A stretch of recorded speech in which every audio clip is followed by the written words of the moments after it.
issue of the week. The Madlanga Commission was highly dominated by explosive testimony linking senior police officials and political figures to organized crime networks.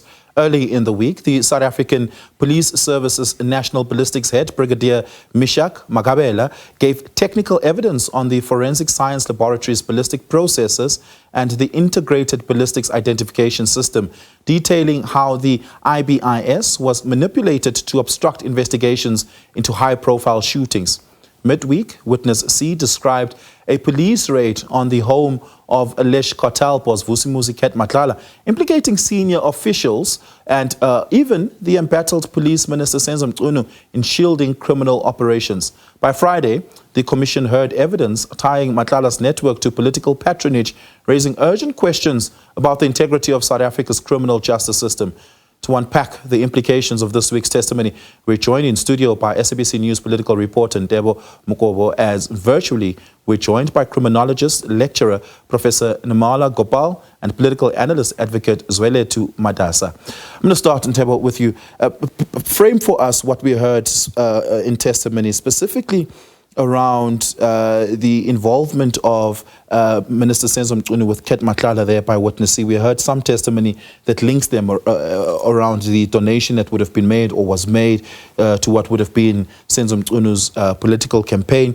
But I think we also heard really important testimony there around Armand Swart's murder and the ballistics triangulation there that was manipulated, but then when it was cross-referenced through comparative analysis in a Durban laboratory, it was then positively confirmed. And of course, when Ballistics Head Mishak was arrested, we heard that the Hawks had been there, and we heard some more testimony from Witness C about the presence of the Hawks there. Frame to us what we really got this week. Well, good afternoon, and good afternoon to the viewers. Indeed, the startling revelations that we're getting from the Madlanga Commission, Oliver, says a lot about the capture of the country's securocrats. I mean, if you listen to what Witness C was testifying, and even the witness, I mean, the testimony by the ballistic expert, all of them point to a country that is in disarray, especially when it comes to being step ahead against criminals. Because if you deal with sophisticated criminals like we are in South Africa, you need to be 5-10 steps ahead against those criminals. That on its own clearly shows that indeed we've got a serious problem in our hands. And if you look at the commitment or the political will on the part of the political elites in this country, that again on its own leaves a lot to be desired. But nonetheless, if you zoom into the testimony by Witness C about his dealings with the former minister, I mean with Ket Matlala and the former minister Ntebo Mokobo, or the suspended minister Ntebo Mokobo, it clearly says that it's easy really to influence the political machinations in every political party, as long as you've got money and you can identify people who matter in those political parties. Then you can fund them. As he was saying that at some point he was asked to, in fact he has funded his presidential campaign in the ANC by around 500,000. That on its own, it can be tested, because the only problem in South Africa is that we are an evidence-based sort of country. We don't have a proactive sort of government institutions, even the intelligence, to test some of this, the veracity of some of this evidence. So they have to produce that evidence that says indeed that money was paid. And if you listen to again Witness C when he was talking about the money that was given to Commissioner Shadrack Sibia or General Shadrack Sibia, at some point the money had to be delivered like in cash, as opposed to FETs and even the transactions, bank transactions. So there is no like hard evidence in terms of that. But if we had proactive intelligence, if we have the proactive government institutions or institutions that deal with security, those things would be proved. And my fear is one again, that I mean, if you look at the startling revelations coming out of that Madlanga Commission, you see it's like our country, it's in the country's democratic project it's tested, and it's an understatement to say that. We can say the democratic dispensation is really on trial, but do we have Are we confident that the Madlanga Commission, something will come out of the Madlanga Commission in terms of punishing those people who are responsible, those who are implicated, except just to moving them from one position to the other, just moving them and imagining it somewhere as something else? Yeah. Prof, Advocate Madasa, I want to bring you into the conversation here. I think it's quite interesting that we heard that Senzo Mchunu was going to run a campaign. And I don't know, but Ntebo, you can also chime in on this. I'm not sure that there are any coordinates that point to a campaign having yet come together, right, at least on part of Senzo Mchunu. But it's also too early in the ANC's life cycle for campaigns to be put together, albeit not entirely too early. We've heard about certain names being thrown around. I mean, Fikile Mbalula, the Secretary General, even responded to the idea that Patrice Motsepe could potentially raise his hand as a leader for the ANC. My colleagues here at the SABC, Samkele Maseko, had asked the incumbent deputy president of the ANC if he intends to contest for the position. And so there's already factions forming, and there's already camps forming, so to speak, around certain candidates. And here we heard that Senzo Mchunu might want to run for president and or deputy president and needed the financial backing behind it. Does it add up for you? Is Senzo Mchunu the type of political character that is ambitious enough to have put together such a campaign? Because a lot of this evidence just hinges on him saying, I had no intentions of ever running for any such position. I will not be contesting in any such position. Any claims to that effect are a lie. No, they going by experience. The ANC veered away long ago from its traditional policies of not campaigning too early, prematurely, and focusing on service delivery until the time is near for political campaign and until it is announced official.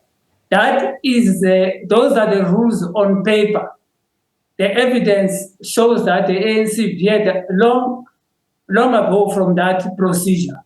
So the campaigns in the ANC, I believe now, they start immediately after the president has taken office.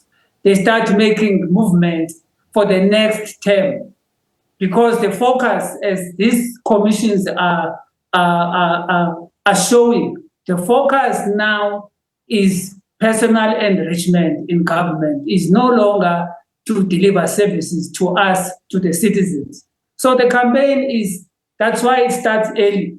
I think the situation in the ANC now is the earlier you move, the better. And then, of course, you need resources, even the issue of resources, which was not there before, with the ANC that we grew up with. The current situation is that all the delegates are expecting to be paid by those who are running for office. So the campaign starts early and the mobilization of the resources starts early. So my point is, I believe the witness absolutely is 100% correct that there is such a campaign. And of course, the evidence must be tested. But to me, this is sufficient circumstantial evidence that we can rely on in terms of discussion and is starting investigations. Just very briefly, Ntebo, have you heard anything about this campaign actually having existed? Well, there hasn't been anything, but I mean, you would recall that at some point the Secretary General of the ANC, Fikile Mbalula, has put a lead on any campaign, and he's very shrewd when it comes to that. That for now the ANC should be ceased with the 2026 local government elections. But that on its own doesn't take away the fact that people are campaigning behind the scene. Yeah. If you want to be the president of the ANC, you're only left with 2 years, 2 months, because 2027, there's going to be elections of the ANC president. But you don't prepare the ANC, your campaign, or you don't set your ducks in a row 6 months before the ANC elective conference. You start now. If you look at the regional conferences that are underway, if you look at the provincial conferences, if you look at the regional council, the PGCs, in those PGCs, people are positioning themselves. Anyone who has to lead a region, it has to be someone who's going to make sure that When I want to vote from him, I'm going to get those votes. So already, campaigning has started behind the scene. And campaigns, it's not a decree that you will be the president. You need to campaign and you need to have money and resources. You start now. So whether there is a campaign or no campaign, already campaigning has started. Yeah. Prof. Nirmala, I want to bring you into the conversation here, and I want to focus on the testimony around the Hawks. That had been quite contentious before the Madlanga Commission. We heard testimony by Hawks representatives that they actually had the right to be there, and that they, and then we heard from the political killings task team that, wait, how did they know about it? This was a covert operation. They were not supposed to know about it. Does the presence of the Hawks at the arrest of Ket Matlala worry you? So good afternoon, Oliver. Good afternoon to my fellow panelists as well as your viewers. Yeah, I think certainly in this circumstance, it did worry me because as the PKTT, the person leading the team mentioned that they could have interfered or disturbed the evidence or, they could have contaminated something in the process. And I think that's a huge worry because rightfully, in layperson's terms, they had no business to be there. Yeah, Prof, I just want to pause you there very quickly because there's so many more questions I want to ask on that. But before we go back to our germane conversation, Ntebo, I just want to get your view on that very quickly. This is a tricky situation in KwaZulu-Natal, given how the seats are split. There's some legal clarity that would need to be provided on how a motion of no confidence in KwaZulu-Natal would pass, given that very specifically the number of seats have been split so neatly there. That the NFP was an important vote in getting a government into place. But I'm unsure if there would be the vote that could get a government removed almost entirely, and it could cause a stalemate. They would need to get the DA to come along with them if that were to happen. Is the DA likely to support do you see the DA potentially supporting a motion of no confidence in the Premier? Indeed, it's a tricky situation if you look at what made Tamin Duli the Premier of KwaZulu-Natal, because he banged on the ANC and the DA. And if you look at the motion now that has been proposed by the MK party, which has around 37 seats, if that motion is supported, it's going to be supported by the EFF, let's say, with 2 seats, and of course the MK party with their 37 seats. And then the NFP with its 1 seat. It's 40. It's 40-40. It's 50% split. So you would need 1 extra seat to have the motion passed, and that would be a problem, I think, going forward. So what they need to do, there has to be a sort of convincing behind the scene where the MK party convinces the DA to go along with it. Then they will be pretty sure that they will win. Or maybe the MK party will have to to work with the ANC to come up with something, because it's all about positions. You see, the problems again in South Africa is that we've got a situation where personal interest tends to supersede the national interest. So here it's all about interest. It's all about, are we getting what we bargained for when we voted this into power? So it's all about their personal interest. Yeah. But at the end of the day, well, your guess is as good as mine. Or who is going to be the Premier? Yeah, I mean, the Constitution, Section 141 of the Constitution is quite clear. For a motion of no confidence to pass, there must be a majority. That is to say, more than half of the members of that legislature must vote in favor of that. And the minimum requirement for half, as we know in South Africa, is 50% plus 1. In this instance, it is 40 seats plus 1 in KwaZulu-Natal. The IFP, the DA, as well as the ANC have exactly 40 seats. And they will be able to make sure that if they stick together, that 40 seats means a tie comes about, assuming the NFP, the MK party, and the EFF vote together. So it's 40-40. And in that instance, what we know from case law, and we know in 2022 in the Northwest, when something similar happened, is that the motion fails. It doesn't remove the candidate facing that motion of no confidence. But it's an interesting one. We're going to come back to that a little bit later on. I want to take you back to this. We have been discussing the Madlanga Commission and the testimony that we heard there before the Madlanga Commission this past week. And I'm in conversation with Professor Nirmala Gopal, who is a criminologist, as well as advocate Zwelethu Madasa, as well as Ntebo, who's with me here in studio right now. From the testimony of Brigadier Mkhabela, what does the manipulation, Prof. Nirmala, what does the manipulation of the ballistics data reveal about what are systemic weaknesses in SAPS investigations, and just how the forensics operations can be manipulated? So I think at face value, it showed us that, depending on who needs to be protected, it's so easy for those in charge, the guardians of these units, to actually protect them. But what I really admired was the fact that they had them moved from Gauteng, I think it was Pretoria, to Amanzimtoti, where the second set of results proved, or they were able to identify some of those markings, I think. But clearly it shows us that, in the first instance, we are protecting our criminals. And in the second instance, it sounds like it's so easy to protect criminals, especially those who are funding particular persons' pockets. Yeah, we know it's quite easy, Prof, to capture, well, we've learned now that it's quite easy to capture the front office of the South African Police Service. That is to say, the detectives as well as the investigative officers who are on the front line of the case. But forensic services, ballistic testing is in the back office. Those are people you hardly know about. These are laboratory staff. How do you capture them, or at least what are we learning about how they have been captured in the attempt to, of course, distort some of these cases? I think clearly what it's showing us is that any unit can be penetrated. But also remember, Oliver, it depends on the permutations of relationships.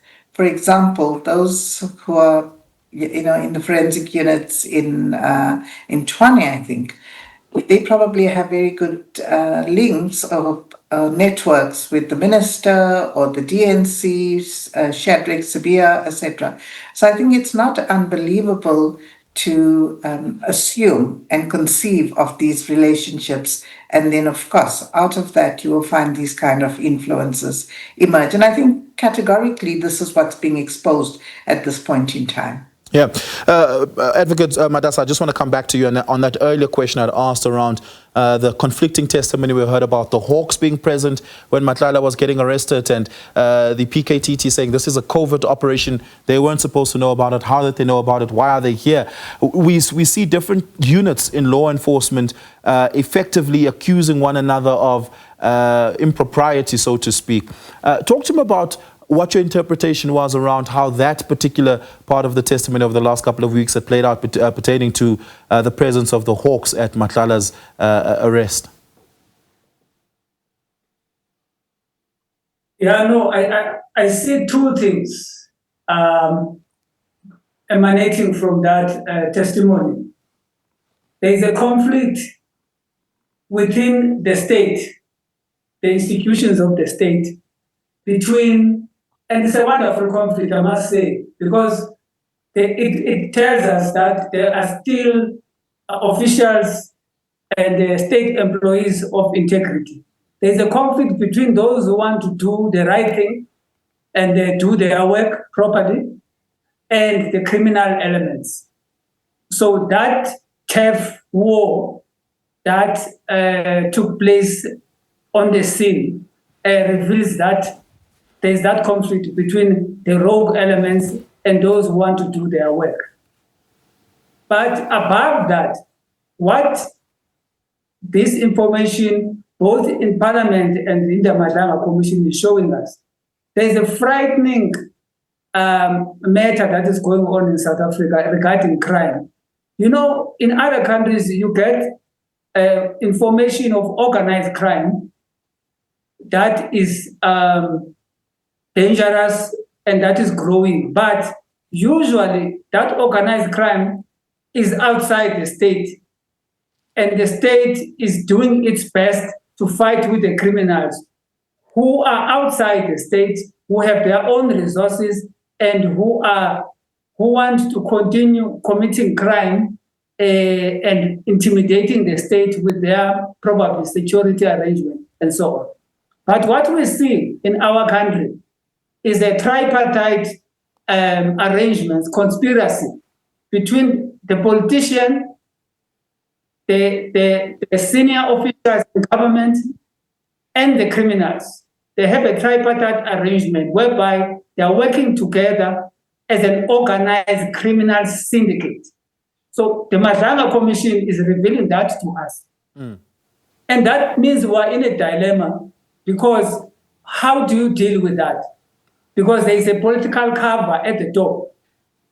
And then those who want to do their work, they are constrained by the senior officials in different ministries and departments who are part of the organization. And then you have the criminals who are receiving information timelessly from the state institutions, from intelligence, from security, and they get warnings. And they themselves, in turn, report back to the senior officials that are working with them and the politicians. They tell them that we're being harassed or we're being arrested by a certain group of police. I mean, it seems as though that Matlala almost had immediately called Begicela to tell him about the raid and arrest that took place at his house. And Begicela was like, yeah, that does sound like the political killings tossed him, given the way in which that had happened. Maybe just a last question, Ntebo, that I want to leave this conversation with. How is this all landing in the minds of the public? Well, it says that in South Africa, if you have money, you can buy anything. You can even buy the highest office in the land if you've got money. Whether you're rogue, whether you're not, you can buy everyone in South Africa. And again, it boils down to what I said earlier, that you see, personal interest, when personal interest supersedes the national interest, it becomes a problem. If you look at everything that is happening there, I think the Madlanga Commission has dwarfed everything that has happened in South Africa in terms of investigations, in terms of the commissions, in terms of the summits, whatever, to deal with the rot that the country is faced with. But that can only be countered if you've got serious political will from the part of government, from the president down to a council level personnel. If you've got the political will to deal decisively with the wrong, then we'll win anything, and I think South Africa will be back on its own track. But the problem is the political will. We don't have the political will. I mean, there are many instances. I mean, this is why we've seen so much activity over the last couple of weeks, more than we've ever seen before, because it seems like the Mkwanazi press briefing had made everybody pause a little bit, and the police are now able to actually just get their work done. It seems like that on the surface. And it doesn't start today. I mean, if you look at the Ntebo Bester story, I mean, if you look at that, you would understand, and you will say, but this guy can't do all sorts of things alone. He might have been aided by someone high up there. He certainly needed to be. We didn't learn anything from that. And as I'm saying, there are many instances. I mean, if you look at the Bushiri case, for instance, if anything, if you look at what happened before Bushiri left the country, you can see that he was aided at some point to leave the country. And that on its own, again, we should have paused as a country and say, if the man leaves the country and at some point he left the country with the president of Malawi, then that should have caused a diplomatic row with Malawi. But we didn't do anything. Absolutely. All political will. We're going to have to leave it there. Thank you so much for your time. Really do appreciate it. Ntebo, thank you so much for coming into studio, as well as Professor Nirmala, Gopal, and Advocate Zwelethu Madasa. We're going to leave it there for now. We're going to continue on the other side of this break.